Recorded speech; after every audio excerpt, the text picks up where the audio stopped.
नमस्कार जन टीवी में स्वागत है आपका। मैं हूं योगेंद्र। आप देख रहे हैं खास खबर।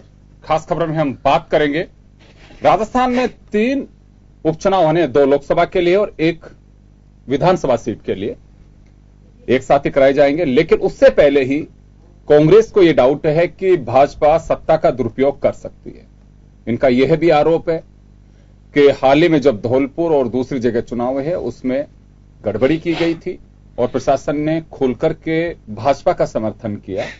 उसकी पूरी तरह से कह सकते हैं कि देखरेख में मंत्रियों ने खुलकर के वहां पे अनियमित तय किए। जो चुनाव कोड ऑफ कंडक्ट है उनका पूरी तरह से खुला उल्लंघन है।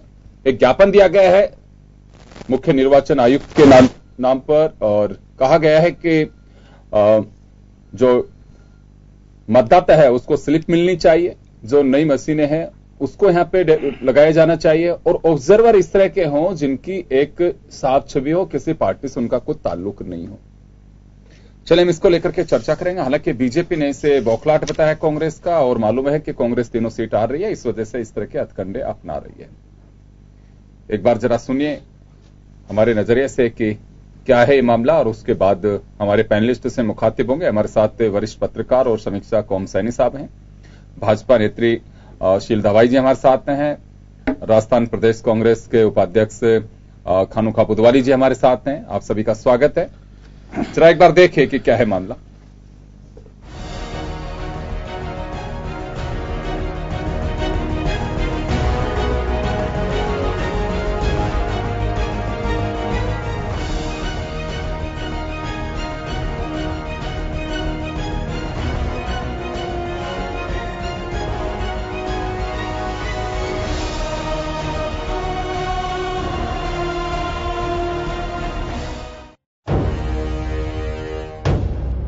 अजमेर, अलवर और मांडलगढ़ उपचुनाव को लेकर सियासत दिनों दिन गर्मा रही है। दोनों ही पार्टियों की तरफ से जीत के दावे और बयानबाजी लगातार जारी है।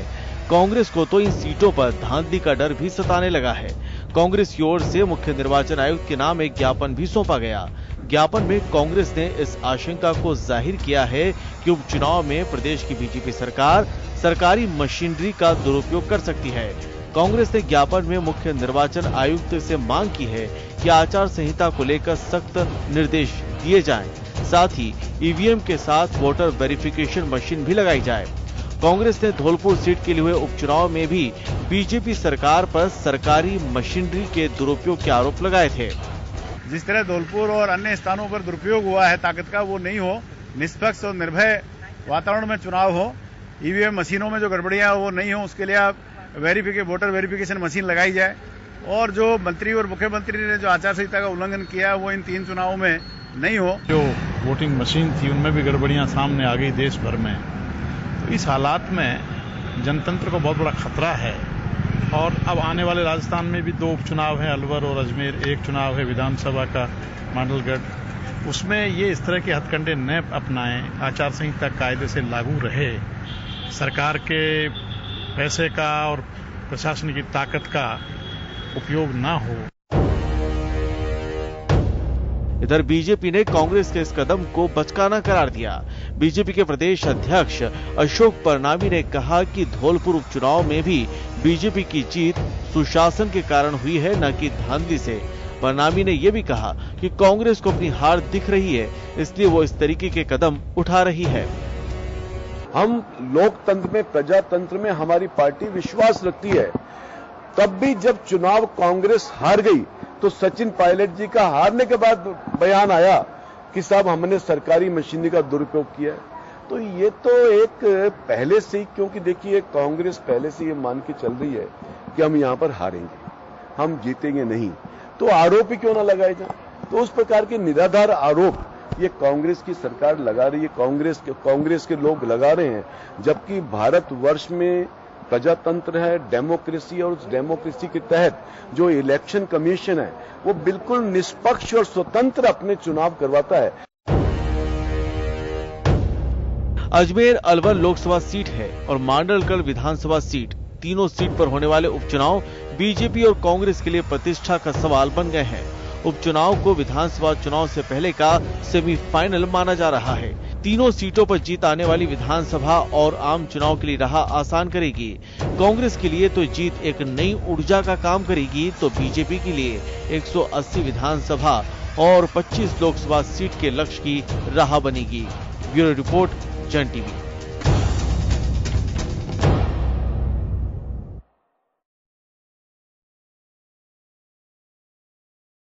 आपने देखा कि क्यों तो महत्वपूर्ण है चुनाव कांग्रेस और बीजेपी के लिए, क्योंकि इसे सेमीफाइनल के रूप में देखा जा रहा है। 17 विधानसभा कवर होंगे, एक विधानसभा और 2 लोकसभा में 16 विधानसभा सीट होती हैं जो कवर होंगी, यानी कि 2018 का सेमीफाइनल कहा जा सकता है इस चुनाव को। दोनों ही पार्टियों के लिए बड़ा महत्वपूर्ण है। बीजेपी भी चाहती है कि हमारा दबदबा कायम रहे, ताकि एक मैसेज जा सके कि बीजेपी की जड़ें कमजोर नहीं हुई है, जैसी थी वैसे ही रही है। जो 13 में था पोजीशन, वही पोजीशन है। और अगर इन सीटों पे कहीं 19-20 होता है, क्योंकि कांग्रेस के पास खोने को कुछ नहीं है। कीर्ति कुमारी जो मांडलगढ़ से एमएलए थी, वो भाजपा से ताल्लुक था उनका। अलवर और अजमेर दोनों जो लोकसभा क्षेत्र हैं वो कांग्रेस के खाते में, माफ करिएगा बीजेपी के खाते में। तो कांग्रेस के पास में यहां खोने के लिए कुछ भी नहीं है। अगर जीत जाती है कांग्रेस, तो निश्चित रूप से कांग्रेस के लिए, कांग्रेस के कार्यकर्ता के लिए वो ऊर्जा का संचार होगा, एक नई एनर्जी मिलेगी कि हमारे में ताकत बहुत है और थोड़ी मेहनत करेंगे तो दिल्ली दूर नहीं है, यानी कि सत्ता का सिंहासन दूर नहीं है। चलिए हम बात करेंगे ओम सैनी साहब से। ओम जी, ये पहली मर्तबा मुझे लगता है कि नहीं देखा जा रहा कि चुनाव से ठीक पहले प्रतिपक्ष की पार्टियां आरोप लगाएं। नहीं, देखिए ये सिचुएशन पिछले यूपी के इलेक्शन के बाद में बनी है, और जब सत्ताधारी दल पर खास तौर से आरोप लगाया जा रहा है कि वो जो ईवीएम है उनके अंदर कुछ मिलावट है, उनके माध्यम से ही भारतीय जनता पार्टी को विजय प्राप्त हो रही है। लेकिन ऐसा नहीं है। निश्चित रूप से ये उनका जिस तरह की रणनीति बीजेपी ने अपनाई यूपी में, उसको फायदा मिला, और उसी फायदे को उन्होंने, जैसे राजस्थान में जो धौलपुर का चुनाव हुआ, उस धौलपुर के चुनाव में भी उसी तरीके से सारा जातियों के विभिन्न खंडों को कैसे इस्तेमाल किया जाना चाहिए, उनके जो उनमें जो ऐसा नेतृत्व जिनको कभी जगह नहीं मिली, उनको आगे बढ़ा करके उनको साथ लेकर के लड़ने का सिलसिला हो, तो उन्होंने भारी विजय हासिल की धौलपुर में। लेकिन उसके बाद में सिचुएशंस बदल गई हैं, परिस्थितियां बहुत बदल गई हैं। किसान नाराज है, युवक बेरोजगार है, लोगों के पास काम नहीं है। जो शहर की ओर लौट गए थे काम करने के लिए, वो वापस गांव में लौट रहे हैं। मनरेगा में लगातार लोगों की संख्या बढ़ रही है। सितंबर 2017 तक वो संख्या पहुंच गई है। मैं आंकड़ा ठीक से दे नहीं पाऊंगा, लेकिन मुझे मालूम है कि 14, 15, 16 और 17 में मनरेगा में लगातार बढ़ा है, और आज 7 करोड़ लोग मनरेगा पर आश्रित हैं। इसका मतलब कि बेरोजगारी का दबाव बड़ा भारी है गांव के अंदर। और साथ साथ में इन सारी सिचुएशन को कांग्रेस ठीक से समझते हुए किसानों को जिस तरीके से ऑर्गेनाइज कर रही है, जिस तरीके से अपनी यात्राएं कर रही हैं, तो वो समझते हैं कि बड़ा बेहतरीन मौका है इस वक्त सत्ताधारी दल को शिकस्त देने का। जिस तरीके से प्रारंभ में उन्होंने उपचुनाव में विजय प्राप्त की थी, उसी तरीके से इन 2 लोकसभा चुनावों में और साथ साथ में मांडलगढ़ की सीट को हासिल किया जा सकता है, ऐसा उनका सोचना है। और इसीलिए सारी तैयारियां करते हुए उन्होंने एडवांस में एक बात डाल दी है कि ईवीएम में गड़बड़ हो सकती है, प्रशासन का इस्तेमाल किया जा सकता है। तो पहले से ही वार्निंग, चेतावनी के रूप में उन्होंने अपने आप को निर्वाचन आयोग को सारी सूचनाएं दे दी। लेकिन मैं समझता हूं कि ऐसा सिलसिला नहीं है। कांग्रेस के लिए ये जो नाराजगियों का सिलसिला पैदा हुआ है पूरे प्रदेश में और देश में जो लग रहा है, जो विमुद्रीकरण के बाद में और इस बेरोजगारी के आलम में, महंगाई के साथ में, इन सारी बातों का कांग्रेस इस्तेमाल करना चाहती है और निश्चित रूप से सेमीफाइनल बनाना चाहती है, लेकिन बड़ी तरकीब से बनाना चाहती है। ऐसे लोगों को चुनाव मैदान में उतारने की तैयारी वो कर रही है जिनके पराजय हो जाने पे भी वो हताश ना हो, और जिनके विजयी हो जाने पर वो निश्चित रूप से अपनी विजय की बात कह सके। तो मुझे लगता है कि चुनाव उसी नियत से लड़े जा रहे हैं, उसी नियत से आगे चलाया जा रहा है। और जो आरोप लगाए जा रहे हैं उसके पीछे भी कारण यही है कि ये सब बातें कही जा सके कि पराजय हुई तो क्यों हुई है और विजय हुई है तो क्यों हुई है। रास्ता ये एक तरह से कहा जा सकता है कि पहले से रास्ता कांग्रेस निकाल रही है ये। चलिए, खानोखा बुधवाली साहब, मैं आपसे जानना चाहूंगा कि ऐसा क्या हुआ कि पहले से कहा जा रहा है कि बीजेपी सत्ता का दुरुपयोग कर सकती है? देखिए, प्रजातंत्र में प्रजातंत्र की तरह चुनाव होना चाहिए, लेकिन भारतीय जनता पार्टी के शासन में ये कतई संभव होना मुनासिब नहीं है, क्योंकि जिस तरह से पिछला जो असेंबली का चुनाव धौलपुर का हुआ, वहां भारतीय जनता पार्टी के प्रशासन के इतना दबाव था कि अंतिम दिन तक देर रात तक जो डेवलपमेंट के काम के नाम पे, लोगों के दबाव के नाम पे, वहां प्रशासन के सिपाही से लेके एसपी के नाम पे और एक बाबू से लेके कलेक्टर तक और कमिश्नर तक और तमाम जो निर्वाचन आयोग के सख्त आदेश थे कि हिदायत के बाद वहां मंत्री हर समूह में अपने रात को वहां रुके हैं, मंत्री के महारानी के महल में रुके।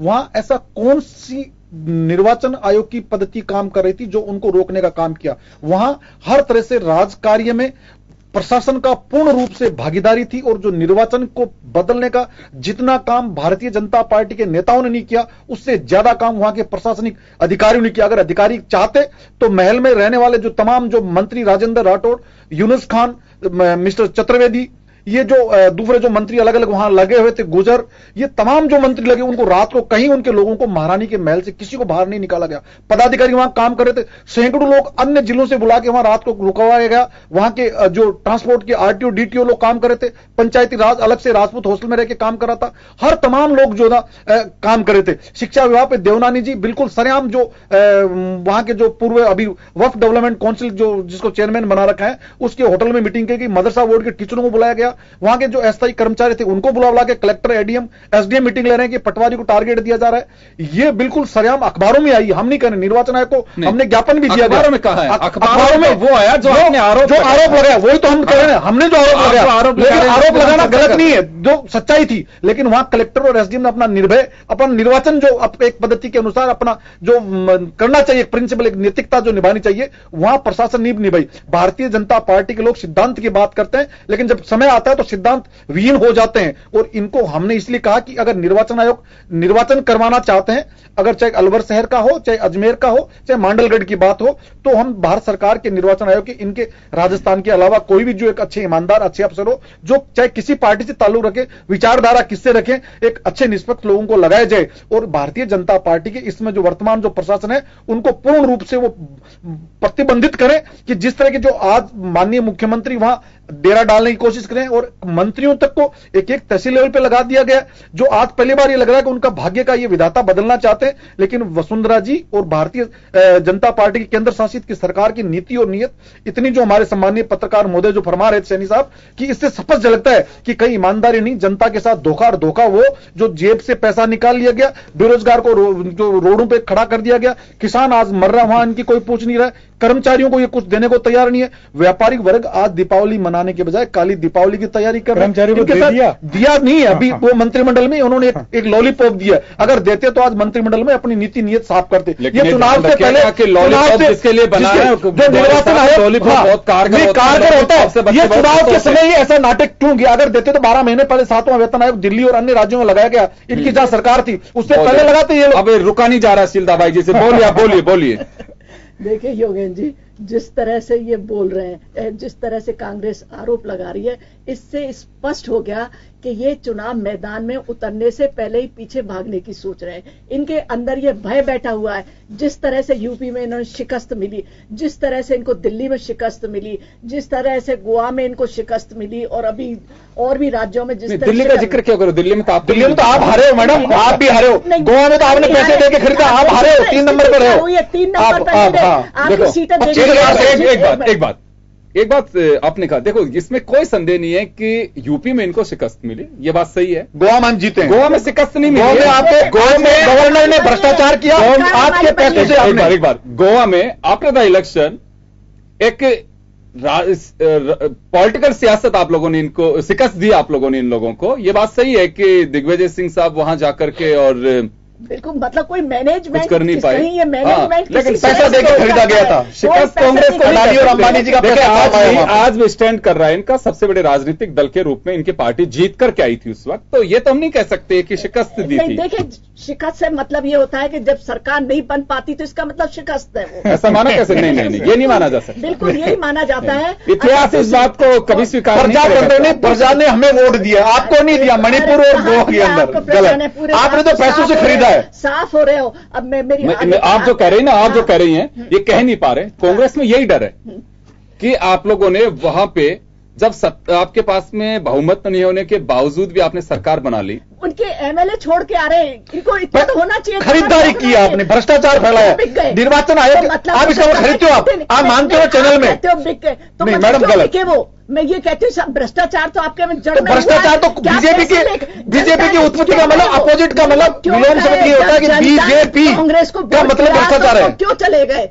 जो वो अपनी पार्टी के नहीं हुए तो वो जनता के क्या होंगे? आपके क्या, आपके कैसे होंगे? आपके सगे हो गए, हमारे तो हो गए। मतलब भ्रष्टाचार मतलब बीजेपी, मतलब जो भ्रष्ट हो आपके विकास के साथ जुड़ना है तो वो आ गए। अच्छा, दूसरी बात जो आप जो आपके साथ जुड़े हैं वो विकास के साथ जुड़ रहे हैं, बिल्कुल। अच्छा, दूसरी जो ये इस पे आयोग पे जो लगा रहे हैं, इन्होंने पहले भी हार का ठीक रहा। आयोग पे आरोप नहीं लगा, आयोग को तो ज्ञापन दिया है, उसी पे आ रही हूं मैं। तो इन्होंने पहले भी कहा था कि ईवीएम मशीनों में गड़बड़ हुई। चुनाव आयोग ने सबको चैलेंज दिया कि आप आइए बताइए कहां पर गड़बड़ हुई। सब बैक हो गए। तो ये मामला तो वहीं खत्म हो गया कि कहीं भी गड़बड़ हो नहीं सकती। और चुनाव आयोग ये भी स्पष्ट है कि राजस्थान में जो भी चुनाव होंगे वहां पर ऐसी किसी प्रकार की कोई संभावना नहीं है, क्योंकि जब हारते हैं तो ये स्वीकार करने से डरते हैं। अगर जनता ने धौलपुर में इनको वोट नहीं दिया, इनको नकार दिया, तो इनको शहर से स्वीकार करना चाहिए था, जनता का आदेश मान के स्वीकार करना चाहिए था। लेकिन ये ठीक रहा, उस पर फोड़ना चाहते हैं, वो सरकार पर फोड़ रहे हैं। मतलब चुनाव आयोग में आपने रिपोर्ट भी दी। चुनाव आयोग अक्सर ऐसा होता है कि अगर आप वहां भी देखा आपने, गुजरात में भी जो हुआ था, अगर लगाता तो चुनाव आयोग दोबारा से वोटिंग करा लेता है। तो चुनाव आयोग पर रिक्वेस्ट करना है, चुनाव आयोग पर किसी प्रकार का शक पैदा करना, ये इनकी अंदरूनी हताहत है, मतलब हताशा है। ये चुनाव में इनको लग रहा है कि जिस तरह से मोदी, अभी आपको मैं हिमाचल की बात बताऊं, लोग कह रहे थे कि 50-60 हजार से लोग ज्यादा नहीं आएंगे, लेकिन वहां पर मोदी जी को सुनने 2 लाख लोग आए। मोदी जी जहां भी जा रहे हैं, मोदी जी को सुनने क्यों नहीं आएंगे? मोदी जी को तो सुना ही जाता है, लगातार सुन ही रहे मोदी जी को। मोदी जी जो कह रहे हैं वो करके दिखा रहे हैं, इसलिए तो जनता आती है। उनकी बातों पर विश्वास करती है, इसलिए जनता आती है। गुजरात में जिस तरह से नहीं, लेकिन लोग अब ये भी कहने लगे कि मोदी जी को सुनना तो जरूरी है कि नया क्या कह रहे हैं अब, तो नई जनहित के लिए योजनाएं लेके आ रहे हैं, जनता से जुड़ी हुई समस्याओं का हल बता रहे हैं, गरीबों को लाभ किस प्रकार पहुंचेगा, किसानों को सहायता किस प्रकार मिलेगी, युवाओं को रोजगार के अवसर कैसा पैदा हो, कैसे निवेश पैदा हो, निवेश आए, इन सब बातों के लिए सब मोदी जी की बात। लेकिन इनके पार्टी के उपाध्यक्ष जो आगे अध्यक्ष भी बन सकते हैं, वो तो विकास को गुजरात में पागल कर चुके हैं, जिसका बीजेपी के पास में तुरंत को जवाब नहीं मिला है। आप विकास की बात कर, विकास तो पागल कर चुके हैं। नहीं कह रहे नहीं, तो करते करते इनको लग रहा है कि गुजरात हमारे हाथ से आने, कह रहे हैं। वहां की संख्या देखी है नहीं आपने? वो जो इनके जो पार्टी के उपाध्यक्ष के साथ में जो लोग लगे थे, गुजरात में भी भीड़ थी। नहीं, गुजरात में भीड़ थी, लेकिन आप ये देखिए कि वो गुजरात में भी जाते हैं या MP में भी जाते हैं, सबसे पहले तो वहां के लॉ ऑर्डर को तोड़ते हैं, लोगों की सिंपैथी लेने की कोशिश करते हैं कि जहां पर सिक्योरिटी की बात, सिक्योरिटी मना करती है कि आपको वहां नहीं जाना चाहिए, लोगों का अटेंशन, इस तरह से अटेंशन लेने के लिए। देखिए, अमेठी का जिक्र कर रही है, मुझे लगता है कि अमेठी उनका राइट है, वो जा सकते हैं, उनकी ड्यूटी भी है, नॉट ओनली राइट है। देखिए, उनकी ड्यूटी भी है, उनकी ड्यूटी भी है, उनकी ड्यूटी भी है। राहुल गांधी की ड्यूटी है, अपने क्षेत्र के लोगों को जाकर संभालना चाहिए उनको। नहीं, मैं मध्य प्रदेश की बात कर रही हूँ, जिस तरह से सिक्योरिटी ने मना किया आप मत जाइए, तो वो सिक्योरिटी तोड़ के जा रहे हैं ताकि लोगों को ये लगे। मैडम, आप 1972 की बात मत करो, वर्तमान चुनाव की बात करें, आज 6 महीने पहले की बात मत करो, आप इलेक्शन की बात करें, आप जो पूछ रहे हैं 2 महीने की बात करें जो किसान आंदोलन गया था। मैं एक निवेदन करना चाहूंगा, ये दर्शक भी सब जानते हैं, हम समय जाया कर रहे हैं इस मुद्दे पे, जो अभी चल रही है ना बातें हमारी कि उनको वहां रोक दिया, प्रोटोकॉल को तोड़ा, ये कोई बड़ी बात नहीं है। हाल ही में वेस्ट बंगाल आपकी पार्टी के एक नेता गए थे, उनको जाने नहीं दिया सिक्योरिटी पर्पज से, तो उन्होंने आरोप लगाया है कि ममता बनर्जी मनमानी कर रही हैं। तो ये कोई नए आरोप नहीं है। तो राहुल गांधी केरल में भी लोग कर रहे हैं, तो ये कोई नई बात नहीं है कि वहां पे राहुल गांधी मंदसौर जाना चाह रहे थे। वहां देखिए कि जनप्रतिनिधि होते हैं, जनता के नेता होते हैं, ऐसे अवसर पे कौन नहीं जाता। आप लोग भी जाते हैं, गिरफ्तारियां देते हैं कि हमें वहां जाने से रोका गया। तो मुझे लगता है कि देखिए, ये पब्लिक इनको सबको सुनना भी पसंद नहीं करती। हम सिर्फ इस इश्यू पर जानना चाहते हैं कि कांग्रेस को तो क्यों आपत्ति है, और आप लोग कहीं क्लियर कर सकते हैं जो इनके आरोप है, उन्हें खारिज कर सकते हैं कि बिल्कुल ऐसा गलत है। हम उस मुद्दे पे आए। बिल्कुल मैं यही कह रही हूँ कि निर्वाचन आयोग एक स्वतंत्र निकाय है, स्वतंत्र आयोग है, उस पर किसी प्रकार का कोई पॉलिटिकल दबाव नहीं होता, चाहे सत्तारूढ़ पार्टी हो चाहे कोई भी हो, निष्पक्ष से काम करता है। और हम बार बार विश्वास दिला रहे हैं, जैसे आरोप ये जो लगा रहे हैं बिल्कुल बेबुनियाद आरोप है। और ये चुनाव में, मैं तो पहले भी जैसे कहा, ये चुनाव में उतरने से आप बिल्कुल सत्य कर रही हैं, सत्य कर रही हैं। मैं तो ये कहूंगा कि हम जो बोलते हैं ना उस पर कायम रहना चाहिए। आप देखिए कि बीजेपी के एक प्रतिनिधि के नाते हैं, ये कांग्रेस के प्रतिनिधि के नाते हैं, ये बात हमारे तब समझ में आती है कि जब हमारी जवाबदेही बढ़ती है। जब हम डिमांड के उस पर रहते हैं ना, तो हमें सब आदमी बेवकूफ लगते हैं और बेईमान लगते हैं कि ये प्रशासन के लोग हैं, ये भी कर सकते हैं, ये लोग भी ऐसा कर सकते हैं, कलेक्टर भी सत्ता पक्ष का सहयोग दे सकता है, एसपी फोर्स का मूवमेंट वहां करा सकता है जहां कांग्रेस के वोटर होंगे। ये सब चीजें और कमियां हमें उस वक्त नजर आती है। आप लोगों ने भी ज्ञापन दिया, मैं ज्ञापन की कॉपी भी दिखवा सकता हूं आप लोगों को। जब आपके ही कैलाशनाथ भट्ट साहब और मिस्टर तंवर ये लोग इलेक्शन कमीशन में जाकर के उसकी कॉपी मेरे पास रखी हुई भी है कि साहब सत्ता का दुरुपयोग कर सकते हैं अशोक गहलोत, और पहले भी इसी तरह का रहा है और हमें संदेह है कि ये वोटर्स को इस तरह से कर सकते हैं, गुमराह कर सकते हैं। सारी चीजें आप लोगों ने भी की हैं। तो अब समझ में कैसे आ रहा है? बहुत जल्दी समझ में आ गया। लेकिन अभी देखिए कि पहली बात, जैसा मैंने कहा, निर्वाचन आयोग बिल्कुल निष्पक्ष रूप से चुनाव कराएगा। दूसरा, जैसा ये आरोप लगाते हैं, हमें इसकी जरूरत नहीं है। जिस तरह से हमारा बूथ मैनेजमेंट है, जिस तरह से हमारी लोगों में, आप अगर अनुमति दें तो मैं एक बात कंप्लीट करिए। मतलब जिस तरह से हमारा बूथ मैनेजमेंट है, जिस तरह से हमारी कार्यकर्ताओं की घर घर में पकड़ है, जिस बूथ मैनेजमेंट के तहत हमने धौलपुर का चुनाव जीता, उसी स्ट्रेटजी के तहत भी हम ये सारे चुनाव जीतने वाले हैं। और मैं आज आपके चैनल के माध्यम से कहने जा रही हूँ कि तीनों की तीनों सीटें आपने सही फरमाया, आपने सही फरमाया। आपका तो धौलपुर मैनेजमेंट है, उसी से कांग्रेस डर रही है। इन्होंने कहा ना कि धौलपुर का मैनेजमेंट पे ही संदेह इनको। बूथ मैनेजमेंट जिस तरह ये जो नहीं, आपका तो बूथ मैनेजमेंट है, लेकिन वो बूथ का मैनेजमेंट है, इनको भूत नजर आ रहा है अभी से ही। ओम साहब जी, मैं ही कह रहा था कि देखिए, ये कांग्रेस कोई नई बात नहीं कह रही। जब आप लोग सत्ता में नहीं थे तो जीएल नरसिम्हा ने, जो आपके चीफ स्पोक्स पर्सन हुआ करते थे, उन्होंने किताब लिखी है इस ईवीएम को लेकर के, और दुनिया में ईवीएम बड़ी चर्चा में है, और इसलिए इसमें जो पर्ची वाला सिलसिला प्रारंभ हुआ उसके बाद में हुआ है। तो ये डाउटफुल है। दुनिया के जितने भी जहां शुरू जहां से उन लोगों को भी संदेह होने लगा है कि मैनेज किया जाने लगा है, और उन्होंने पेपर वाला सब इस्तेमाल कर लिया। तो अगर कांग्रेस ये डिमांड करती है कि इसमें पर्ची वाला सिस्टम होना चाहिए, तो गलत नहीं कर रही।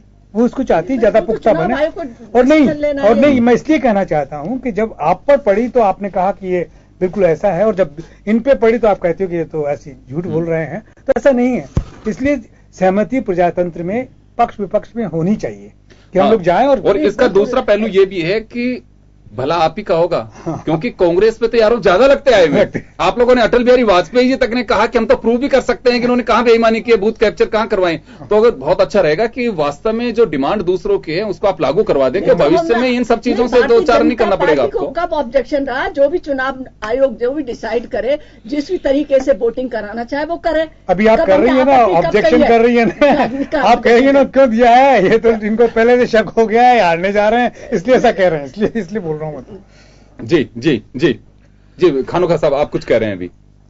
देखिए, माननीय शीला धाबाई जी जो कह रहे हैं, इनके कहीं भी भारतीय जनता पार्टी की कथनी और कथनी इतना अंतर है, दिन और रात का फर्क पड़ता है। जब इन पे खुद पे आती है तो बिल्कुल इनको अंधेरा नजर आता है, और जब उनका खुद का होता है तो स्वयं को उजाला नजर आता है। जब इनको स्पष्ट पता है कि वहां के निर्वाचन आयोग निष्पक्षता की जो जांच की और निष्पक्षता की बात कर रही भारतीय जनता पार्टी उनको उजाला नजर आता है, लेकिन इनको अंधेरा नजर आ रहा है। क्योंकि इसलिए नजर आ रहा है कि इनको फिर पता है कि ये प्रशासन के दबाव में डाल के वहां एक निर्वाचन आयोग 24 घंटे ना, एक एलडीसी से लेके पटवारी से लेके कलेक्टर तक 24 घंटे उस पर ऊपर नहीं देता। वहां अगर मंत्री, अगर एक तहसील लेवल पे आपने लगाया, अगर उसमें इतना दबाव रहता कि मेरा कब तबादला हो जाए, मुझे कब भ्रष्टाचार एंटी करप्शन वाला पकड़ ले, कब मेरे ईडी पकड़ ले, कब सीबीआई पकड़ ले, कब क्या हो जाए, यहां अफसर से लेके राजनीतिक व्यक्ति के खिलाफ बीजेपी वाले कौन सा हथियार कब यूज में ले लें। क्योंकि मेरी बात सुनिए शीला धाबी जी, आप बीच में नहीं बोले, मैंने आपको सुना है। आप दो ये प्रशासन और नाटक इनके सम्मानीय जो प्रदेश अध्यक्ष जी जो कह रहे हैं प्रणामी जी, मुझे दुख और बड़ा खेद होता है प्रणामी जी पे, वो इस तरह से बोल रहे हैं जैसे पता नहीं शाह साहब से भी बड़े पता नहीं अंतर्राष्ट्रीय अध्यक्ष होंगे कि हम तीनों जीत रहे हैं। अरे भी आपने कौन सा जब पैसा ऐसा पहाड़ लूट लिया, जब 4 विधानसभा का चुनाव हुआ, जब हम 3 कांग्रेस जीत गए, जब आप हारे तब कुछ नहीं बोले। अब आप एक गलती से जीत के पैसों का बिल्कुल दुनिया को पता है, वहां पे प्रशासन ने अगर ईमानदारी से अगर शीला धाबाई जी चुनाव करवाना चाहते हैं, हम इनका सहयोग करेंगे कांग्रेस पार्टी। अगर वहां से मंत्री और इनके कार्यकर्ता ईमानदारी से और प्रशासन ईमानदारी से काम करता है, इनके मंत्री एक भी कार्यकर्ता वहां नहीं रहे, तो हम इनका सहयोग करेंगे। लेकिन बेईमानी का खेल, पैसों का खेल, वहां हर मंत्री इनका कार्यकर्ता, क्योंकि इनके धन दौलत और इनके लक्ष्मी इनके पास, इनके अडानी और अंबानी का ये सहयोग और इनके सारे बिजनेसमैन और जितना जो खेल खेल रहे हैं और अंबानी पैसा 2 नंबर का पैसा भारतीय जनता पार्टी, एक व्यापारी वर्ग और इनके लोग जो भ्रष्ट मंत्री जो पैसा कमा रहे हैं, इनके प्रशासन में जितनी भ्रष्टाचार का आरोप और इनके मंत्रियों पर जितना लग रहा है, वो चुनाव में वसुंधरा जी ने कहा कि 10 दिन में 5 दिन अजमेर में रहूंगी, 1 दिन मांडलगढ़ में रहूंगी, आप अलग अलग अलवर में रहूंगी। ये नाटक अब क्यों आ रहा है? अगर आपने बेरोजगार के साथ रोजगार नहीं किया, आपने नर्सिंग कर्मचारियों के साथ धोखा किया, आपने किसान के साथ धोखा किया, आपने एक ब्रेक के लिए रुकूंगा, आपने किसान के साथ कौन सा न्याय किया? एक ब्रेक के लिए रुकूंगा मैं आपको, यहाँ एक ब्रेक के लिए रुकेंगे। ब्रेक के बाद मैं जानना चाहूंगा कि मुख्यमंत्री पे भी लगाया आरोप कि अचानक दौरे क्यों तय हो रहे हैं। ये उनका विशेष अधिकार है, कभी भी किस क्षेत्र में जा सकते हैं। और बात पैसे की है कि पैसा खर्च किया जाता है। इलेक्शन कमीशन को इस पर बड़ी गंभीरता से आना चाहिए कि राजनीतिक दल जब रिसोर्स बताते हैं तो उसकी तहकीकात तो करनी चाहिए कि वास्तव में पैसा आ रहा है क्या, सही है क्या बात, क्योंकि चुनाव बहुत महंगे हो रहे हैं। हम जैसे लोग हिम्मत ही नहीं कर पाते हैं कि कहीं से कुछ चुनाव लड़ने की, क्यों हर आम हिंदुस्तानी चाहता है कि मैं चुनाव लड़ूं, लेकिन अंगूर खट्टे होते चले जाते हैं। जब पैसा नहीं होता है तो उनका मिठास बिल्कुल खत्म हो जाता है। एक छोटे से ब्रेक के लिए रुकूंगा और ब्रेक के बाद में दोनों से हम जानना चाहेंगे कि वास्तव में सच्चाई क्या है।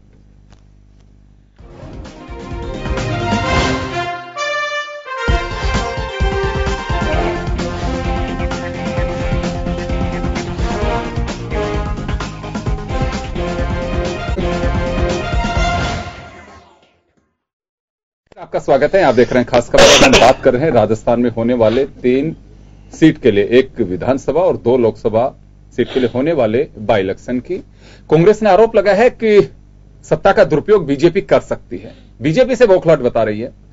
ब्रेक से पहले खानुका बुधवाली जी ने एक आरोप लगाया है कि पैसे इकट्ठे किए हैं कांग्रेस ने, माफ करिए बीजेपी ने, और उस पैसे के बल पे चुनाव जीतना चाहती है। खानुका साहब देखिए, एक आरोप तो सहजता के साथ लगाया जा सकता है।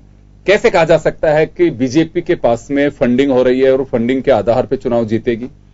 देखिए, बिल्कुल सरकारी कर्मचारियों के अलग अलग डिपार्टमेंट जो इनके ग्रोथ जो इनकम वाले जो डिपार्टमेंट है, सबको टारगेट दिया गया था। क्या राजसमंद और का आरटीओ डीटीओ या कोई अफसर जो है रेवेन्यू का, वहां जाके उसका क्या काम था? पुलिस के अफसर का जो अफसर था उसका वहां धौलपुर में क्या काम था? एक को नहीं, हम कईयों से मिले, कई जो हमें जानते थे, जो पुराने जमाने से, जो यूनिवर्सिटी के जो हमारे जो सीनियर जूनियर साथी थे, भी आप क्यों आए? हर कर्मचारी से लेके हर डिपार्टमेंट पे दबाव था और बाकायदा हर डिपार्टमेंट की अलग अलग मीटिंग हुई, हर एक को टारगेट दिया गया था। पैसा सरकारी तंत्र, सरकार के द्वारा एक नीचे जो इसके सपोर्टिनेट लोग होते हैं, हर डिपार्टमेंट से पैसा आता है। कहीं पैसा सरकार मंत्री अपनी जेब से निकाल के कतई नहीं देता।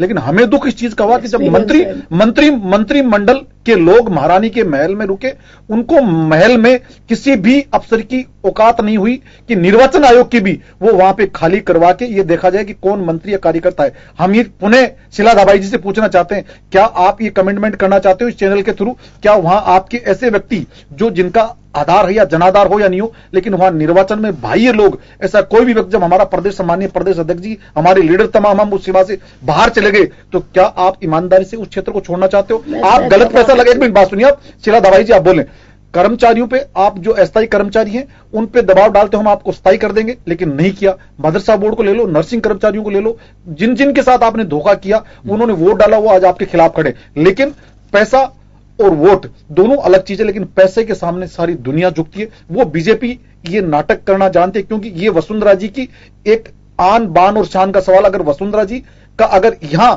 हम एक सवाल खड़ा कर रहे हैं, ये विदाई निश्चित सवाल खड़ा कर रहे हैं। देखिए, आपने एक बात कही कि नाराजगी चारों तरफ है, बेरोजगार को रोजगार नहीं मिला, जिन लोगों से वादे किए उनको पूरे नहीं किए, फिर आपने ये भी बात कह दिया लेकिन पैसे के आगे दुनिया झुकती है। झुका रही है बीजेपी के लोग, कर्मचारियों कमजोर तो मुझे नहीं, कमजोर नहीं है। तो हमने देखा जिस एरिया में धौलपुर की गली के ऐसे माइनॉरिटी और एससी की गलियां थी, जब जिंदगी में सड़क तो क्या, मंत्री रात रात को रुक रुक के उनके खाना खाने, रात को सुबह 4 बजे तक बैठे। मैं आपको तो मैं मंत्री चैनल पे नाम बता सकता हूं और चैलेंज कर सकता हूं, वो अगर हम झूठ बोले हमारे खिलाफ कार्रवाई भी कर सकते हैं। ये नहीं करा, बात सुनिए मेरी बात सुनिए। अगर उसमें उन्होंने पैसा दिया जहां एससी और माइनॉरिटी के एरिया में जो लोभ लुभावने लालच, बीजेपी के लोग भारतीय जनता पार्टी के और मुस्लिम के घर रात को वहां बैठ के वो सबजबाग और आन बान और बात कर रहे हैं, जो उनके एक बिल्ली और चूहे वाला खेल, जो ये हमेशा माइनॉरिटी से एलर्जी करने वाले लोग, हर बात पे इनसे एलर्जी करने वाले, वो मोहब्बत से गले लगा रहे हैं। ये बात गले नहीं उकर, अगर ईमानदारी से अगर ये प्रशासन चलाना चाहती है तो उनके साथ आज नागौर में जो शीला दाबाई जी निर्वाचन, बात सुनिए शीला दाबाई जी, आपके बोल नहीं रहा मैं, आज नागौर में दरगाह के साथ जो कॉलेज के साथ घटना हुई, ये आपके प्रशासन की शर्मसार है। अगर वहां का कलेक्टर और एसपी क्या निर्वाचन से पहले उस दरगाह को, आप कॉलेज के पीछे जो हुई उस घटना को क्या आप माफी मांगना चाहते हैं? अगर मंदिर या किसी के साथ अगर वो ध्वस्त हो जाता थोड़ा सा भी तो आप कार्रवाई करते हैं, लेकिन सरेआम प्रशासन के सामने उस दरगाह को तोड़ दिया गया कॉलेज के पीछे। आपका कलेक्टर और एसपी, आपका मंत्री तक नहीं बोला, आपकी मुख्यमंत्री ने कोई घटना नहीं की। ये भी एक निर्वाचन का झूठा बात कहना चाहूंगा। देखिए ऐसा है, अगर सरकार को क्या, अगर प्रशासन को लगता है कि कोई भी धार्मिक आस्था का केंद्र सड़क के बीच में कहीं आ रहा तो उसे तोड़ा, धार्मिक उसमें कहीं सड़क के बीच में नहीं आ रहा, अगर सड़क के बीच में आता है उसको शहीद होना चाहिए। एक बात सुनिए, वैसे ही होना चाहिए, सड़क के बीच में आ रहा है, सड़क के बीच में इंक्रोचमेंट असामाजिक तत्वों का, सामाजिक तत्वों का जमावड़ा था वो एक। देखिए शीला दाबाई जी, जयपुर में बहुत सारे मंदिर तोड़े गए, वो असामाजिक तत्वों का, वहां असामाजिक तत्वों का कब्जा था। बिल्कुल एक बात शीला दाबाई जी, असामाजिक तत्वों का कब्जा। आप जवाब दीजिए, आप जवाब दीजिए। जवाब देती हूँ। जवाब दीजिए। तो जब 3-4 बाई इलेक्शन हुए थे, 3 में आप जीते थे, क्या आपने पैसे का प्रयोग किया था, धनबल का प्रयोग किया था? हमारे सारे कार्यकर्ता वहां पर लगे थे, हमारी मुख्यमंत्री भी वहां पर लगी थी, वहां पर हमारे बहुत सारे मंत्री भी लगे थे, पूरा प्रशासन भी वही था जो आज है। फिर आप जीत गए, जब क्यों नहीं बोले आप? हम वहां पर भी तो हारे, पहले इस बात का जवाब दीजिए। जब यहां पर आप हार गए तो दोष आरोपण कर रहे हैं कि पूरा प्रशासन उनके साथ था और वो जो कर्मचारियों को दबाया गया और पैसा इकट्ठा किया गया, तो इसका मतलब आप इस बात का जवाब दीजिए कि पैसे आपने वहां लगाए इसलिए आप जीते वहां पर। आरोप लगाना बहुत आसान बात है, हताशा को आप मैं जवाब दूंगा शीला दाबाई जी, मेरा नंबर है, बिल्कुल आपकी बात, बिल्कुल जवाब दूंगा मैं आपको। अभी जवाब मस्जिद नहीं है वो, नहीं मेरी बात सुनिए, कोई मस्जिद के अंदर कोई बाधा आती है तो बाधा का नहीं था, वो एनफोर्समेंट का मामला नहीं था, वो असामाजिक तत्वों का कब्जा था, वो असामाजिक तत्वों ने तोड़ा है, वहां सड़क का मामला ही नहीं है। गुजराली साहब पता करवाइए इस चीज का, मैं बिल्कुल गलत आपका, ये इससे जुड़ा हुआ नहीं है कोई, बिल्कुल जुड़ा हुआ नागौर अजमेर डिवीजन का मामला है, बिल्कुल रिलेवेंट नहीं है। मैं आपसे जानना चाहूंगा ओम सैनी साहब, अभी हमारे साथी खानों साहब कह रहे हैं कि पैसे के बल पे एससी के वोट, एसटी के वोट, उन पे पैसे फेंक करके उन्हें मैनेज किया गया। वैसे तो मेरा मानना है कि समझदार मतदाता है, इन सब चीजों को हम पर्दे के पीछे रहने दे तो बहुत अच्छी बात है। अगर वास्तव में, मैं आज भी कह रहा हूं शीला दाबाई जी, इस वजह से मैंने कहा कि भविष्य में आप लोगों को भी डिमांड करनी पड़ेगी कि वीवीपीटी बोलते हैं उसे, उसका उपयोग होना चाहिए, यानी कि वोटर जो उसको स्लिप मिलनी चाहिए ईवीएम से, वो मिलनी चाहिए। आप लोग आज से अगर शुरू कर देंगे अच्छा रहेगा। आप लोग भी डिमांड कर सकते हैं कभी 5 साल 10 साल बाद में, जब भी आप अपोजिशन में आएंगे। ये इस वजह से कह रहा हूं कि कांग्रेस उसी वक्त अगर सीसी को वोट से दूर रखती तो मुझे लगता है कि डिमांड नहीं करनी पड़ती है कि कच्ची बस्ती में दारू पिलाई जाती है, पैसे फेंके जाते हैं। आचरण अगर हमारे वोटर के प्रति शुरू से ये हो कि अगर हमने काम किया हो, हमारे भरोसा है, तो आप वोट दीजिए। हम वोट मांगने का अधिकार सबको है, सारी पार्टियां मांग सकती हैं, लेकिन हम आईने में दूसरे को दिखाते हैं, लेकिन रूट वही पकड़ते हैं। आप पकड़ते हैं, आप पे आरोप लग रहा है, ये लोग भी उसी रूट से जाते हैं। तो उस वक्त तो मीडिया खुल करके कहता था कि लोकतंत्र बोतल में बिकता है, ये बहुत बार कहा गया और नेता भी कहते थे। तो उसी वक्त से क्यों नहीं इन सब चीजों को दूर किया गया? तो आज मतदाता को क्यों दोष देते हैं? नहीं देखिए ओम जी, मैं वही जानना चाह रहा हूं, खानू साहब जो आरोप लगा रहे हैं कि पैसे के बल पे धौलपुर, तो ये चीजें अगर पहले से क्लियर होती है कि हमारे यहाँ ट्रेंड बनता ही नहीं, तो क्यों है चीजें आती? हो ये रहा कि इन दोनों राजनीतिक दलों की अपनी समस्या है जी। पहले राजनीतिक दल पूरी तरीके से जनता के बीच में अपने लिए लगाव रखते थे और वैचारिक रूप से लोग बटे हुए होते थे, इधर देंगे या उधर देंगे। उसके बाद में उनको करप्ट होने का रास्ता निकला। करप्ट होने का रास्ता निकलने के बाद में ही तो ये बात प्रचारित हुई कि चूंकि कांग्रेस ने मतदाताओं को भ्रष्ट किया, इसलिए इस भ्रष्टाचार के शासन को समाप्त किया जाना चाहिए। और अकोमुलेट होते होते आप देखिए किस तरीके से भारतीय जनता पार्टी का उद्भव हुआ है। इसमें बहुत छोटी छोटी बातें भी हैं, सब कुछ है। तो उस वक्त कांग्रेस के नेता इस बात पर नहीं चाहे थे कि हमें जनमानस को वैचारिक रूप से ध्रुवीकरण करना, मेरिट्स पे वोट देने के लिए उनसे जागरूक करें, जनमानस को ध्रुवीकरण करना है विचारधारा के आधार पर, ताकि वो लोग अपना कमिटमेंट रखें। वो सब नहीं हुआ। नतीजा ये हुआ कि आज की तारीख में मतदाता के ऊपर अनेक किस्म के दबाव होते हैं, उनको पैसा दिया जाता है, उनको शराब दी जाती है, उनको लालच दिया जाता है।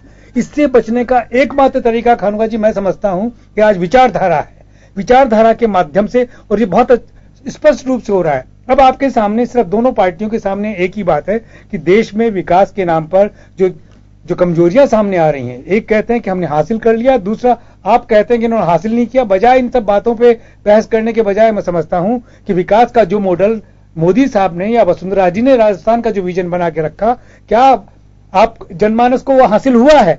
अगर वो नहीं हुआ है तो आप साबित कीजिए कि नहीं हुआ है। ऐसी स्थिति में जनता उनसे नाराज होकर के आपके पक्ष में आ जाएगी, और अगर हासिल हुआ है तो जनता राजी होकर के इनके सत्ताधारी दल के पक्ष में चली जाएगी। इस पर बात कीजिए। और साथ साथ में ईवीएम की बात में जो है आपकी, ईवीएम में वो पर्ची वाला सिस्टम होना चाहिए, तो इसमें तो भारतीय जनता पार्टी स्वयं डिमांड कर चुकी है पहले, तो आपको उसी पर जोर देना चाहिए कि आपने जो कहा था उसको स्थापित कीजिए ना। प्रशासन का नाजायज फायदा उठाने की अगर चेष्टा करते हैं तो आप अपने संगठन के माध्यम से इनको परास्त कर सकते हैं उन सारी चीजों के अंदर। तो वो सब के लिए नाराज होने की कोई आवश्यकता नहीं है। आपके संगठन में अगर दम होगा तो आप भी इन सब चीजों को स्थापित कर सकेंगे और अपनी हैसियत हासिल कर सकेंगे। और अगर इनमें दम होगा तो निश्चित रूप से, देखिए मैंने कहा धौलपुर का जो चुनाव था वो बहुत अलग था। धौलपुर के चुनाव में तो यूपी के मिनी मॉडल को हासिल किया गया। सिर्फ एक खामी उसमें नजर आई, वो ये नजर आई कि हमारी चीफ मिनिस्टर वहां पर रुक गई, जिसके लिए आप आज भी आलोचना कर रहे हैं। अगर वो वहां नहीं रुकती और उन्होंने जो रणनीति बनाई थी उसमें निश्चित रूप से धौलपुर का नतीजा था वो कांग्रेस बीजेपी के पक्ष में जाने वाला था। अगर नहीं रुकती तो वो बड़े दावे के साथ में आज शील दवाई जी कह रही होती कि देखिए हमारा कोई भी नहीं था, लेकिन मतदाता किस तरीके से हमारे साथ में आया। मैं बीमार थी वो भी, जो और मुझे लगता है ये लोकतंत्र के मैं जंग तो नहीं कहूंगा, जंग तो नहीं कहूंगा, मैं इसे लोकतंत्र की जंग तो नहीं कहूंगा, लेकिन उससे कम भी नहीं है। और इसमें कहा जाता है कि जंग में साम दाम दंड भेद, अगर आपके पास में समय पे आपने उसका उपयोग नहीं किया तो आप धोखा खा सकते हैं। ऐसी सभी ने किया है, उसमें क्या है? ऐसी स्थिति में अब आपके पास में मौका है कि आप या तो आप बताइए, ये तो बताइए। आपने कहा कि वादे के बीजेपी ने जनता को धोखा में रखा, आपके पास एक प्लेटफॉर्म है, आपको बताइए, समय है आपके पास में। देखिए जिस तरह से जो वादे करने किसी भी चीज ने, इन्होंने पूरा कौन सी चीज की, माननीय प्रधानमंत्री से लेके नीचे के मंत्रिमंडल, लोकसभा और असेंबली से लेके माननीय जो पूरे चुनाव हुए उसमें अलग अलग जिस तरह के इनके वायदे करके आए कि जो कांग्रेस राज में जितनी जो चीजें हुई इन्होंने बंद करने का काम किया।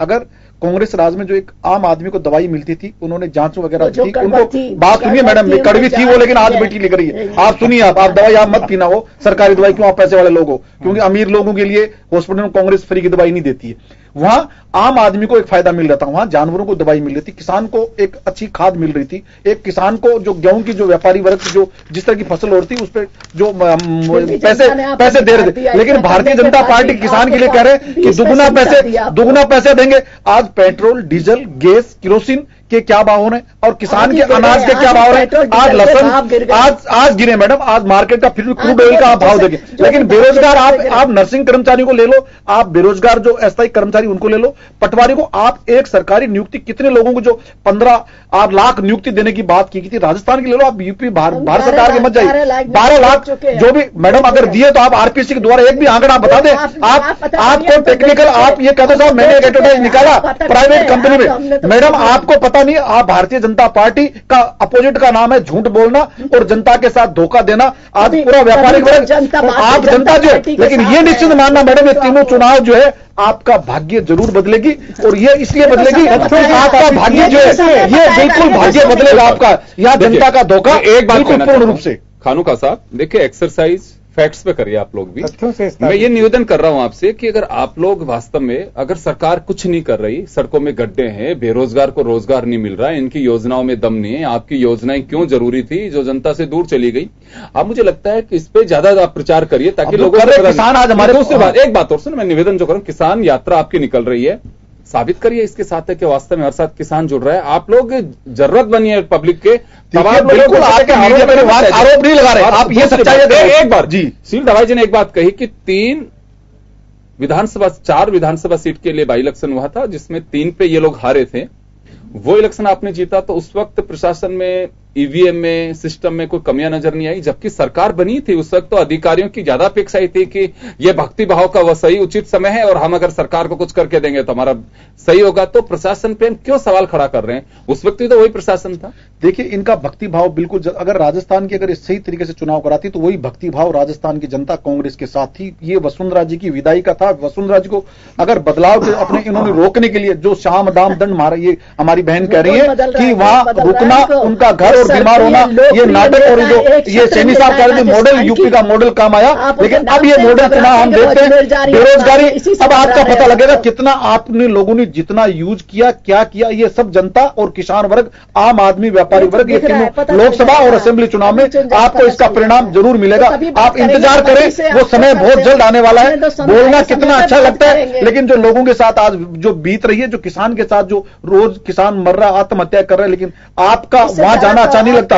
आपको अगर कोई अमीर आदमी के साथ घटना होती है ना, तो वहां आपको जाना अच्छा लगता है। बेरोजगार का मरना या बेरोजगार होना, आप हंसी और मजाक उड़ाना, ये भारतीय जनता पार्टी का विलंब नहीं। हम हर दुख सुख में कार्यकर्ता जनता के बीच जाते हैं। चले, आप लोग मजाक उड़ा रहे हैं, लेकिन एक बात मैं कहना चाहूंगा शीलदा भाई जी यहां पे कि जनता में कहीं आक्रोश जो कई बात को लेकर के, जैसे अभी कुछ दिन पहले प्रदर्शन हुआ, बेरोजगारों ने जो प्रदर्शन किया, महिला बाल विकास की जो आंगनबाड़ी की कार्यकर्ता है उनका प्रदर्शन चल रहा है, कुछ नाराजगी जो है। आपको लगता है कि एक मौका ऐसा है कि जिसका अगर सत्ता पक्ष से नाराजगी है तो खामियाजा ही कहूंगा मैं, तो उसका खामियाजा उठाना पड़ सकता है? नहीं, देखिए, नाराजगी हो सकती है क्योंकि कई इतनी बहुत सारी मांगे होती है। अभी डॉक्टर्स की भी आप बात करेंगे, उन्होंने भी 33 मांगे रखी थी, हर पूरी मांगे नहीं हो सकती थी। कर्मचारी भी आंदोलन कर रहे थे, उसमें भी वित्त विभाग में गया, थोड़ा टाइम लगा और आज साथ में वेतन आयोग की भी मंजूरी हो गई। तो समस्याएं रखने का प्रजातंत्र में सबको अधिकार है। अब कितनी मांगे रखती हैं, कितनी मांगे वो बिल्कुल सही ढंग से पूरी हो सकती है, जितनी वो मांग रखें वो सारी नहीं हो सकती।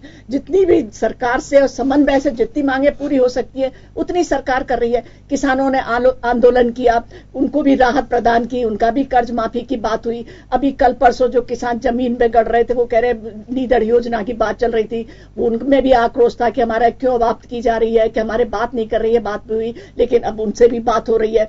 तो समस्या का समाधान तो बातचीत के द्वारा होता है, और निश्चित तौर पर होता है जब एक बार नहीं, 2 बार 3 बार, जब भी बैठ के निर्णय स्थिति अवश्य बनती है और कोई भी सकारात्मक परिणाम अवश्य आते हैं। चाहे कितने भी आंदोलन आप देखिए चलते रहे, किसी भी आंदोलन की बात करें और अंत में समझौता होता है, बात बनती है। तो थोड़ी नाराजगी होती है, लेकिन उसका समाधान भी है तो जनता खुश भी हो जाती है। उनको जो चाहती है उसमें से अगर 10% मांगा, अगर 7% भी पूरी हो जाती है तो 3% तो वो खुद अपने आप थोड़ा एडजस्ट कर ले तो वहां पर खुश हो जाती है। ये सिर्फ कांग्रेस के द्वारा ये माहौल फैलाया जा रहा है कि किसान भी मौका क्यों दे रहे हैं कांग्रेस को? आप लोग मौका क्यों दे रहे हैं? यही तो सैनी साहब कह रहे हैं से तो सो रहे हैं ना। ये कांग्रेस में आज इतना बिखराव है, अब इनको लगता है कि मौका मिलेगा जब तो नींद खुलेगी। नहीं तो मौका, इनकी कोशिश है, इनको करने दीजिए ना। इनको दिक्कत क्या है? भारतीय जनता पार्टी में मतलब शिलाजीत बिखराव नहीं है। आपका अर्जुन लाल जब उद्घाटन करने आया बीकानेर में, भाटी साहब चिल्ला रहे थे, ऐसा को आप तिवारी जी को बेचारे घर से बाहर निकाल दिया, आपने नरपत सिंह राजवी को बाहर निकाल दिया, आप तो बड़े प्यार से घर में रह रहे हो, ऐसा कौन सा घर है? आप वसुंधरा जी आज अकेली इसलिए 3 दिन से घूम रही है, 4 दिन अजमेर में रुकेगी। आप उनका बिल्कुल आरएसएस और बीजेपी के द्वारा, तो आपने उनका विदाई समारोह कर रखा है। ये इनका एग्जाम है वसुंधरा जी का। आप हमारी परेशानी नहीं है, परेशानी मैडम बीजेपी की है। आपका घर एक नहीं है, आप कहां दूसरे में घर पत्थर फेंकते हो, खुद का घर शीशे का। इसलिए आप निश्चिंत रहिए, अपना घर सुधारें। कोई बात नहीं, जनता तय करेगी, जनता तय करेगी आपका भाग्य किसके साथ है। चलिए ओम जी, मैं तो एक बात जानना चाहूंगा कि कोई नई बात नहीं लगती मुझे कि आरोप जो है, लेकिन यह बात सही है कि ईवीएम को लेकर के सवाल खड़े होने शुरू हो चुके हैं कि ईवीएम को लेकर के, प्रशासन की मुस्तैदी को लेकर के, लेकिन ये आरोप भी नए नहीं है, पहले से चले आ रहे हैं। खासकर प्रशासन पे जो आरोप लगते हैं कि अब तो मुझे लगता है कि बहुत सारी चीजें इलेक्शन कमीशन, दूसरा सुप्रीम कोर्ट के डंडे की वजह से दुरुस्त हुई हैं। पहले हम देखते थे कि कल मतदान होने वाला है, आज बिजली के पोल पहुंच रहे हैं, सड़क के लिए डामर डल रही है, तो मुझे लगता है कि वो करप्शन तो कम से कम खत्म हो रहा है। वो करप्शन खत्म हुआ। दूसरा एक बात मेरे समझ में नहीं आ रही कि जिस ईवीएम को लेकर के इतना हल्ला है, हाँ, क्यों नहीं प्रतिपक्ष कहता है कि हम शासन में अगर आए तो हम ईवीएम को हटा देंगे। अगर ये नारा प्रतिपक्ष दे तो समझ में आता है कि ये सब उस तरीके से करेंगे जिस तरीके से भारतीय जनता पार्टी के जीवीएल नरसिम्हा राव वगैरह ने कहा था कि ईवीएम बहुत बड़ा धोखा है, उन्होंने भी कभी ये नहीं कहा कि सब हटा देंगे। तो अब कांग्रेस ने तो पूरा भुगत लिया है। ये तो स्पष्ट रूप से घोषणा कर सकते हैं कि हम इसको स्वीकार नहीं करेंगे। आगे हम अगर जब भी शासन में आएंगे तो आने के साथ ही इस मशीन वाले रास्ते को हटा देंगे और पर्चियों के साथ में वो करेंगे। ऐसा वो कह नहीं सकते, बिल्कुल नहीं कह सकते। ये इनके लिए तो जब ये कहते हैं कि इसमें झूठा है, ये ठीक नहीं है, तो उसके लिए रिजेक्शन भी अपना बताना चाहिए कि विकल्प हम ये रखेंगे। वो कोई नहीं बताता, ये बात सत्य कह रहे हैं आप। मैं भी कुछ देर पहले ही, थोड़ी देर पहले किसी मित्र ने मुझे वो डाला था व्हाट्सएप, जिसमें एक्साइज ड्यूटी में 2 रुपए जो खत्म किए हैं इन्होंने पेट्रोल के, उसी में चल रहा था। मैंने राजनाथ सिंह जी को सुना, वेंकैया नायडू साहब को सुना, उसमें मोदी जी को सुना, स्मृति ईरानी जी को सुना, जावड़ेकर जी को सुना। उसमें कह रहे थे कि कोई कारण ही नहीं बनता है कि सरकार क्रूड ऑयल के दाम इस वीक जब कम बढ़े हैं तो उसके बावजूद ही पैसे बढ़ा दिए, ये रोल बैक करना चाहिए। लेकिन वो ये नहीं कह रहे कि हम अगर आएंगे तो एक्साइज ड्यूटी खत्म कर देंगे, जनता को फ्री कर देंगे, पेट्रोल इतना कर देंगे, ये कोई नहीं कहता है। तो आरोप लगाना सहज है। यानी इसका मतलब ये योगेंद्र जी के कुल मिलाकर के दोनों का जो डेवलपमेंट का मॉडल वो एक सा है। बिल्कुल स्पष्ट रूप से कहे कि हम इस तरीके से डेवलपमेंट, अपोजिशन का मॉडल भी एक ही है, दोनों का बिल्कुल एक दूसरे से सीख रहे हैं दोनों का। क्योंकि अटल जी के वक्त में डेवलपमेंट का मॉडल यही था, नरसिम्हा राव साहब के वक्त में भी यही था, और वही आज चल रहा है। ऐसी स्थिति में राजस्व का जो जरिया है वो एक ही है, इसमें प्रायोरिटीज को लेकर के मतभेद रहा है। तो कांग्रेस पार्टी को स्पष्ट रूप से कहना चाहिए कि हमने जिन बातों के लिए कॉन्स्टिट्यूशन में प्रॉमिस किया हुआ है, जिन बातों के लिए हम कमिटेड हैं, अगर हमारा शासन आया तो हम ऐसा करेंगे। ये नहीं बोल रहे हैं। बीजेपी को स्पष्ट चुनौती उनको देनी चाहिए और बीजेपी को उनको स्थापित करना चाहिए कि गरीब जिसका हित हम करना चाहते हैं वो करके बताए। अगर क्रूड ऑयल का भाव ये है तो हम उस तरीके से इन कंपनियों को जीवित रखने के लिए वो नहीं लगाएंगे। ये बात बोले तो सही।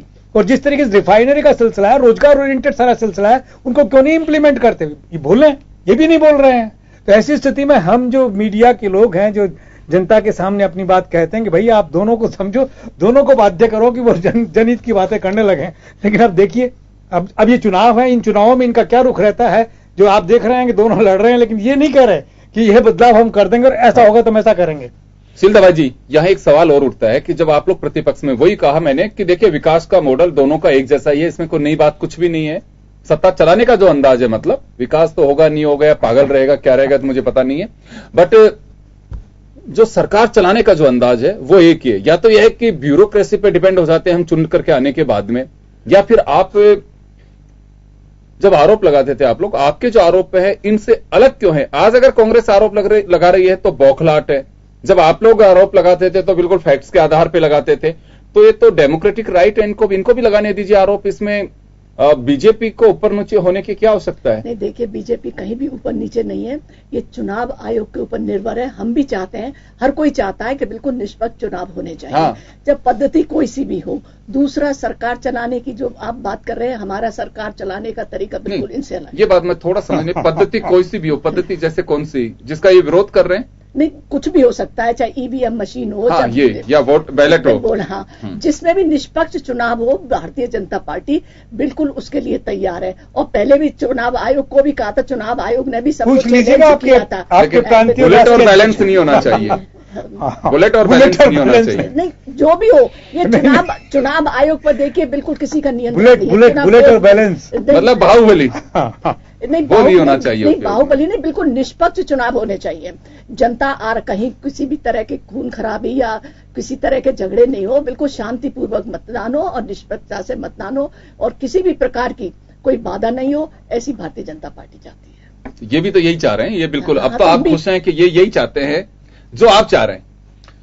देखिए, ये सील धवाई जी जो कह रहे हैं कि हमारी पार्टी बैलेट को कर रहे हैं, सैनी साहब कह रहे हैं कि क्या आप ये कह रहे हैं कि क्या वो बैलेट को मानने को तैयार हैं? हम तो कह रहे हैं ये जो अभी चुनाव हो रहे हैं, इस पर्ची सिस्टम का जो आ रहा है, जो बीएलओ जो सरकारी कर्मचारी जो पर्चियां बांट रहा है, वो पर्ची कर्मचारी आम आदमी को एक साथ एक मुस्तैदी के साथ जब वोट रहा है उसी को दिया जाए, इंडिविजुअल जिसका वोट हो, आईडी कार्ड देके। अगर यूं नहीं कि किसी मुखिया या किसी व्यक्ति विशेष के कारण से वो वोटर, बात सुनिए मेरी बात सुनिए शीला धावाई जी, वो कर्मचारी आजकल इसके साथ भी बहुत बड़ी धांधली होती है। वो पर्ची आती है, उस पर्ची के बिहाफ पे आजकल कहता है आपकी आईडी भी जरूरी है, अगर पर्ची है तो आप वोट कास्ट कर ले। लेकिन वहां उसमें जो बूथ पे रहने वाले कर्मचारी हो चाहे आप मशीन से जो निकलने वाली जो नया जो चुनाव पद्धति जो ये बैलेट जो आ रही है वो मशीन के द्वारा जो पर्ची निकली, नई मशीन में चुनाव करवाने में बीजेपी जब कह रही इतना खर्चा आ रहा है, बीजेपी की जेब से सरकार से लग नहीं रहा है, ये एक आम नागरिक का पैसा, एक आम नागरिक को एक अच्छी सरकार मिले, जनता फिर किसको चुनते हुए एक अलग चीज है। लेकिन यहां कर्मचारियों के दबाव समूह में अगर ये फिर आप सुनिए एजेंट तो बात तो सुनिए मैडम, आप बात तो सुनिए, आप जो है फिर सरकारी जो कर्मचारी हैं जो बाहर काम करने वाले लोग हैं, देखिए चुनाव होने के साथ ही जो अब जैसे नवंबर में चुनाव होंगे या दिसंबर में जो भी चुनाव जो असेंबली जो गुजरात और कर्नाटका के साथ चुनाव संभावित जो भी निर्वाचन आयोग तय करें, लेकिन इस दरमियान जितना जो आपने कहा कि जब सड़क का काम लास्ट तक होता है, बिजली का काम लास्ट तक होता है, वहां हॉस्पिटल होती है या गरीबों को अनाज पहुंचाया जाता है, ये चीजें पहले भी तो गवर्नमेंट दे सकती है। लेकिन आप देखोगे ये चीजें, मेरी बात सुनिए, आपने मेरी बात उसके बहुत आगे की बात करो, ये चीजें जो है हम तो यही कहना चाहते हैं वहां निर्वाचन आयोग इस पर गौर करे, जो प्रशासनिक कर्मचारी पूरे लंबे टाइम से लगा हुआ है उसको एक बार अस्थायी रूप से उस निर्वाचन से पहले हटाया जाए, उसको नए कर्मचारी किसको बात सुनिए मैडम, आपके कर्मचारी जो है आप नए कर्मचारी अच्छा लगाए, और जो आईएएस अधिकारी जो भी ऑब्जर्वर लगाते हो वो निर्वाचन ऑब्जर्वर आयोग है, नए अच्छे ऑब्जर्वर आयोग वो लगाया जाए, पहले कोई भी काम उसको नहीं रोक। हमने तो ये कहा था उस वक्त कि अब तो बहुत ही ठीक ढंग से चुनाव होने लगा है, क्योंकि आजकल मोबाइल फोन, सोशल मीडिया अपने आप में एक बड़े मीडिया है, जो मीडिया कई काम ऐसे नहीं कर पा रहा है जो सोशल मीडिया कर रहा है वो भूमिका। पहले की बात बता रहा हूं आप लोगों के वर्तमान में धौलपुर में सरकार के कलेक्टर के मैंने देखा धौलपुर के जूं भी नहीं रहेंगी, इतना मैंने हमने मतलब आलसी अधिकारी और बीजेपी के तलवे चाटने वाला कहना नहीं चाहिए वर्ड, वो इतना कलेक्टर मैंने नहीं देखा जिंदगी में, जो वर्ड जो मुझे नहीं है इतना प्रशासन मैंने धौलपुर का पूरा प्रशासन बीजेपी के दबाव में इतना बिका हुआ था, और सरेआम पटवारी और कर्मचारी जो है मदरसा बोर्ड के टीचरों को टारगेट देते बेचारों को, आपने इसलिए 13-14 नहीं मैडम, ये आप इसमें आपको नाराजगी, आप कर्मचारियों पे इतना क्यों कूद रहे हो, आप कर्मचारी हमारे आपके हो, आप कर्मचारी आपको कोई फायदा मिल रहा है कर्मचारियों को, आप प्रशासन पे कंट्रोल करें। निर्वाचन आयोग हम पुनः कहना चाहिए आपके चैनल के द्वारा कि निर्वाचन आयोग निष्पक्ष चुनाव करवाने के लिए जानना चाह रहा हूं दोनों जिलों में बदलना चाहिए। आप लिस्टिंग तो करेंगे उन लोगों की जो वास्तव में ऐसे सूचना के पूर्व में ये जो सूचना दी गई है इससे स्पष्ट है कि वहां निर्वाचन आयोग अपना कंट्रोल करे और ईमानदारी से चुनाव करवाए। पूर्वग्रस्त मैं तो दूसरी बात कहना चाह रहा हूं, जब आपकी सरकार आएगी कभी जब भी फ्यूचर में, तो ऐसे अधिकारियों देखिए आप कर्मचारी के साथ बदलाव की भावना के साथ नहीं करना चाहते, फिर तो खुली छूट है, पास थे पूरे अधिकारी इनके पास थे, फिर क्यों 20 रह गए, सत्तारूढ़ सरकार थी उस टाइम इनका। आप शांति रखिए, 2 लोकसभा और असेंबली चुनाव में दोबारा इस चैनल में मिलूंगा मैडम, मिलेंगे बिल्कुल मिलेंगे। चलिए तो मैं माफी चाहूंगा, समय का अभाव है और हम यहाँ विराम देना चाहेंगे, लेकिन लबोलवाब यह है कि राजस्थान में जैसे जैसे बाई इलेक्शन की डेट्स नजदीक आएंगे, हालांकि अभी अनाउंस नहीं हुई है, एक संभावना बताई जा रही है कि गुजरात के साथ हिमाचल के साथ में ये बाई इलेक्शन भी कराए जा सकते हैं, जिसका भी कोई तय नहीं है कि उसके साथ होगा नहीं होगा, अलग से डेट डिसाइड की जाएगी। लेकिन जब तक इलेक्शन नहीं होंगे, परिणाम नहीं आएंगे, इसी तरह से कई मुद्दे आपके सामने आएंगे जिन पर हम बहस करते नजर आएंगे। लेकिन फिलहाल यह कहा जा सकता है कि कांग्रेस चाहती है कि उनको ईवीएम के साथ में एक पर्ची भी मिले, जिसके जरिए कहा जा सकता है कि जो वोटर है कि हां मेरा वोट डल चुका है, कहीं उसमें धांधली ना हो। लेकिन अब उस पर भी अगर आरोप लगने लगेंगे तो यह भी कोई नई बात नहीं होगी, एक संभावना है कि उस पर भी शायद आरोप लगे, आज नहीं तो कल लगे, यानी कि भविष्य में उसकी भी कुछ इस तरह की संभावनाएं हो सकती हैं कि अब यह भी सच्चाई नहीं रही है कि इस पैटर्न पे भी मतदान हो। खैर चलिए, जैसे जैसे समय आएगा चीजें बदलती हैं, पहले भी बदलती आई थी, अभी भी बदल रही हैं, लेकिन लोकतंत्र में हमें भरोसा रखना चाहिए और विश्वास रखना चाहिए। भरोसा इस नाते कि मतदाता आप हैं, वोटर आप हैं, आपको लगना चाहिए कि मेरा वोट सही जगह गया है। चलिए बहुत बहुत शुक्रिया आप सभी का, और खास खबर में बस इतना ही, दीजिए इजाजत, नमस्कार।